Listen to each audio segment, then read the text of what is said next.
an approach I haven't seen before, and mostly I like that.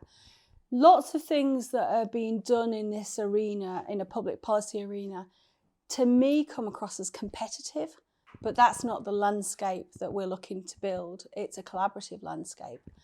And I suppose the key thing that's different about this intervention that I've never seen before is the blended nature of the people that are here. It isn't a single discipline approach. It isn't a linear approach. And there are people from many cultures, obviously Latin American cultures, but there are many cultures there are Europeans here, there are UK folks here, from many different disciplines. And I think one of the interesting things for me is seeing them at the beginning of the week, where it's all a little bit stilted at dinner and nobody quite knew what to say, to today, where we're in Thursday now, and they are having what I would call blended conversations. They've got used to the idea that they are with a group of people who they don't likely understand their discipline, but they can see how it contributes. And I do believe the future of public policy and the way in which we shape future places and our horizons is in that blended approach, bringing together those multi-discipline, multicultural conversations. And that's the basis on which we do work. So I think Shaping Horizons is quite an important initiative to change the nature of the conversation we have about what, quite frankly, are quite difficult problems. But I'm very excited about the symbiosis of the ambition from the UK point of view, the ambition from the Latin American nations. And I can see that there's a very interesting, rich conversation and set of initiatives that will come out of this, because the perspectives I think they're compatible, but they're different. So I think each either UK or Latin American country comes together with slightly different perspectives, but the blended one I think will be very interesting. So Shaping Horizons is a really good name.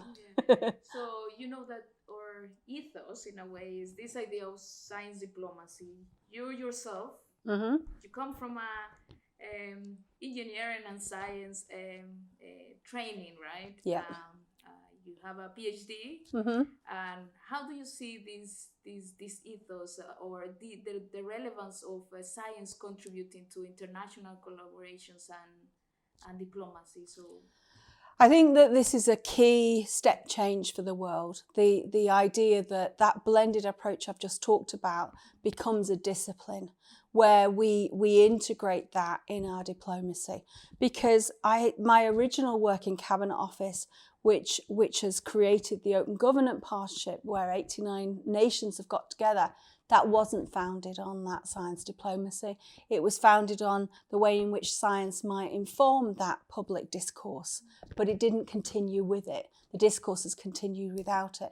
And I think that whilst it's a great initiative, it's not likely to impact the sort of change that we originally envisaged. Whereas if what we do is create sort of this combined capability of a science diplomat, and we bring that together, well, I think that's a great new foundation. We've yet to really see the impact that can have, and I know Shaping Horizons will contribute to that conversation. I think we need to socialise the concept much more than we're doing. So that's one of the reasons I wanted to record this, because I don't believe it's a concept that most people have even heard of, never mind understand, and therefore can't appreciate the impact it can bring. So it's great to be a pioneer in that space.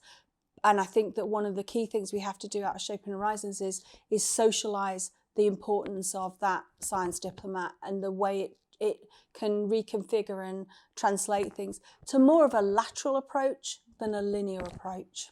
Do you consider yourself a science ambassador, a science diplomat? I think I do. I haven't thought about it much in that context because I work in the blended teams already, and the UK works like that. It's as I reach out in some of my post-Brexit work to other nations outside of Europe where this hasn't happened in Europe. This science diplomat isn't really understood or isn't part of the key conversation. But elsewhere in the world, it's actually had a more impactful sort of view. It's more impactful in the way people have perceived it. So I think possibly it's a post-European conversation, and I certainly will be using the phrase now. I'm very much a diplomatic ambassador for the web science work I do, but the idea of combining the science and the diplomacy, I do think that's a key thing that I will move forward with. And equally, I do a lot of work in speaking to our young people, and I will certainly showcase it as a career path. I think that's one of the things Shaping Horizons can do. It can showcase a new career path. Yeah, so in Shaping Horizons, we have large probably percentage of students, but also working in science and engineering, like trying to look for a future career, right? Challenges that they might face probably, and what do you see in these young people trying to become young ambassadors of science or policy or... So we've had a discussion about that this morning. And one of the things that I think is, as engineers and as scientists, we don't appreciate and we don't necessarily encounter enough is the soft skills side. Our science and engineering background, they're not in doubt. We obviously, our career paths and our studies are founded on that. But the diplomacy piece of it adds those soft skills. And I think there are not enough opportunities to develop those soft skills. So particularly our engineers, we give them an opportunity to do that where they have to deliver things, and it's their soft skills that are the key to that.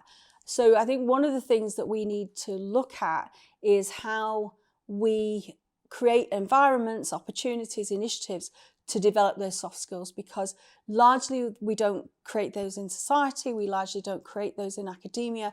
Most businesses don't understand that that's needed, and yet frankly to make to be the change makers that we need, those soft skills are equally, if not more important, because actually that allows us to connect to communities that are not our science or our engineering background. And so that's where we can bring most value. So for me, the biggest challenge, and we had quite a debate about it this morning, was how we support our young people and career paths to develop those soft skills such that they're a differentiator. No doubt the quality of the engineering and the science, but the soft skills, that's lacking for me. That is creating a barrier that we still have to overcome. Yeah, now we have many people coming from Latin America, right? Yeah. How can Latin America contribute to this science diplomacy or these international collaborations based on science?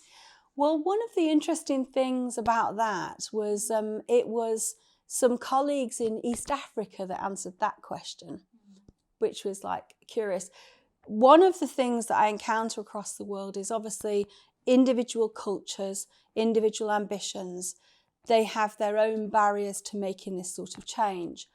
But one of the things there's two areas that Latin America is very strong in, that the world respects and the world values.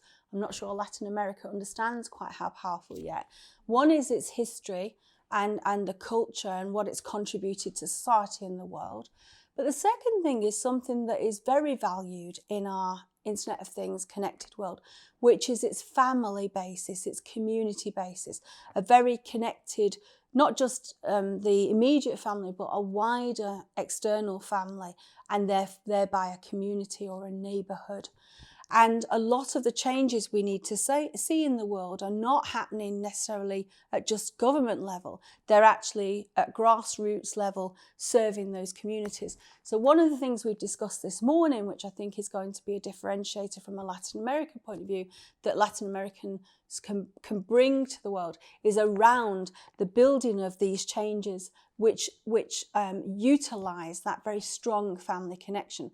So I'll give you an example. In the UK, we have a very active and very vocal junior meteorologist movement. Young people in schools who are interested in the weather, who are quite keen to challenge our most learned meteorologists about what they know about the weather, because of course they are junior meteorologists in their local area, They know their area. They know what they think. They're measuring the weather. They're measuring change.